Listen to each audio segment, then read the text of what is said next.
Everyone, and welcome back for another deep dive with us. You know how this works? We've got a stack of sources, and we're going to dig through it all and pull out some of the coolest things, almost like we're making a cheat sheet for history.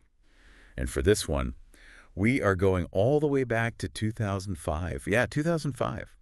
George W. Bush was president, Manmohan Singh was leading India, Tony Blair was in the UK. A completely different world. It's amazing to look back on this time. Like, we have this perspective now. Imagine going back and whispering in your younger self's ear, hey, remember that Bitcoin thing? That internet money that nobody's using? You should probably invest in that. Because back then, one Bitcoin, it was basically worthless. And today, it's over $30,000. I know. It's mind-blowing. But it's not just about money, though, is it? It's about everything we know now. Like, we could tell our younger selves about the 2008 financial crisis or the rise of Apple and Amazon. Maybe even navigate our relationships a little differently. Oh, absolutely. It makes you wonder if knowing the future would change the choices we made or even who we are today. So let's try to paint a picture of 2005, what was on the radio. Well, Shakira was making everybody move their hips with Hips Don't Lie. And Kelly Clarkson's Since You've Been Gone was like a total anthem. And for Bollywood, Bunty or Bobbly was a huge hit, especially that super catchy song, Kajari. On TV shows like Grey's Anatomy and Desperate Housewives were just starting, imagine that. And Korean dramas were starting to get international fans with shows like Full House. Yeah, those were like the early days for some massive trends. And let's not forget about the heartthrobs. Brad Pitt, looking awesome as always in Mr. and Mrs. Smith. Yeah. And Shah Rukh just stealing hearts in Paheli. Oh. And speaking of icons, 2005 was the year a young Lionel Messi started his professional football journey at Barcelona. Think about watching him play back then, knowing that he'd become a legend. Like having a crystal ball for sports, wouldn't that be something? And speaking of sports, cricket fans were totally glued to that epic Ashes series between England and Australia. Remember all that nail-biting tension? And in football, the Champions League was just full of drama. And Ronaldinho was showing off his incredible skills in South America. Yeah, we could have been placing bets and just having bragging rights for years. But even without knowing the future, those were still some amazing games to watch. Okay, so let's rewind a little bit and talk about technology. Remember when Steve Jobs showed off that first iPod Nano? That design was so sleek, it was like a revolution. Yeah, we were still carrying around CDs back then. And like carefully making our playlists on iTunes. It feels like ancient history now, doesn't it? It's crazy. And speaking of things from the past, how about the gaming scene? The Xbox 360 came out that year, bringing with it games like Call of Duty 2 and Halo 2. So many late nights spent gaming. Yeah, those were some huge moments in gaming history. It's incredible how far we've come since then. But in the middle of all the fun and the pop culture, 2005 also had some serious things going on, like Live 8. That massive concert to fight poverty featured some incredible artists like Coldplay and Madonna. It was this big global event with a really powerful message. It really showed how music could unite people to come together for a cause. And then there was the reality of that 2004 Indian Ocean tsunami. It was devastating. And the impact was still being felt in 2005. It's a heartbreaking reminder about how fragile life can be. If we could go back, would we have donated more to the relief efforts? Would we have been more aware? That's the kind of question that this deep dive makes us think about. Yeah. It's not just about thinking about the good old days, but also thinking about how what we know now could have changed what we did then, even when faced with a tragedy. Really makes you think, not about changing things, but how those events back then shaped us, who we are. Totally. It's like looking back at our younger selves and asking, would we even be the same people if we did things differently? Yeah, that's a really interesting question. Makes us think about the choices we made, the paths we took, knowing what's coming. Change all that. You know what's crazy to me? Thinking about all the stuff we just took for granted back then. Remember going to the store and buying DVDs? Or waiting in line for the midnight release of Harry Potter and the Goblet of Fire?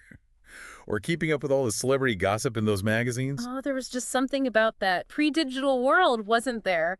A certain charm. Things moved slower. Life wasn't constantly buzzing with notifications and stuff. Yeah, totally. I wonder if we were just more present back then, or just totally clueless about what was coming. Probably a bit of both. I think that's part of what's so cool about these deep dives. We get to explore those ideas, appreciate how much things have changed. Right. Okay, so we talk pop culture, tech, world events. But what about the deeper stuff? Like if we really could go back to 2005, knowing everything we know now, could we have prevented some of the big things that happened? That's a heavy question. Would we even want to? What about all the consequences, the ripple effects? It's like opening Pandora's box, isn't it? Like, imagine if we could warn people about the 2008 crash, or maybe even do something to lessen the impact of the tsunami. Those are really complex situations. The butterfly effect is a real thing, Even if we had the best intentions, who knows what might happen? It's like a huge philosophical debate. Do we have the right to change the past, even if we think it's for the best? It's definitely an interesting thought experiment. Reminds us that time is fragile and everything we do has consequences. And on a more personal level, think about all our relationships back then. Would we have handled any of them differently, knowing what we know now? Makes you think, would we have held on tighter to some? Or maybe let go of others sooner? I know, right? Like, are we trying to create the perfect life by changing the past? Or do we accept things as they happened? Tough choices. Yeah, I think that's something everyone has to figure out for themselves. There's no right answer. Absolutely. Something we talked about a little bit earlier, mental health. Imagine how much what we know now about mental health could have changed how we acted back in 2005. Oh, yeah. It was a different time then. Nobody really talked about mental health that much. And there's a lot of stigma around it. I know. Knowing how important it is now, Yeah. could we have been more supportive of ourselves and others? Could we have made a difference? Makes you think about how powerful knowledge is. For us. And for everybody. Okay, so as we start wrapping up this deep dive into 2005, I want to ask you a question, our listener. What if you could wake up tomorrow and you were back in 2005, knowing everything you know now? What's the first thing you would do? Great question. Would you go after all the financial stuff? Buy up all the Bitcoin? Or would you focus on your relationships? Knowing what you know now about how important they are. Maybe you'd try to make the world a better place. With all that knowledge about what's to come, so many things to think about. I know, and that's why I think this deep dive is so interesting. It's not just looking back, it's a chance to reflect on who we are, the choices we made, and maybe learn something for today. Totally. It makes you appreciate how far we've come, as people, and as a society. And it reminds us that we can always keep growing, no matter what year it is.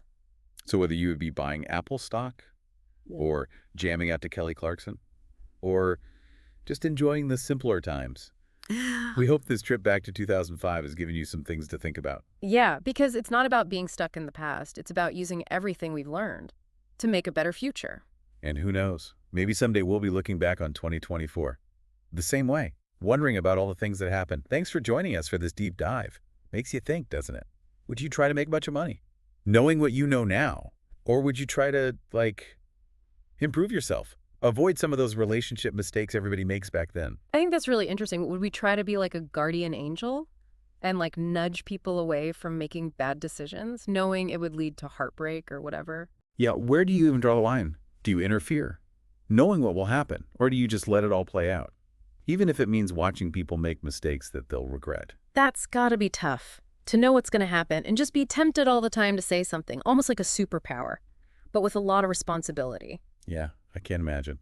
But maybe that's the big lesson here. It's not about going back and changing everything.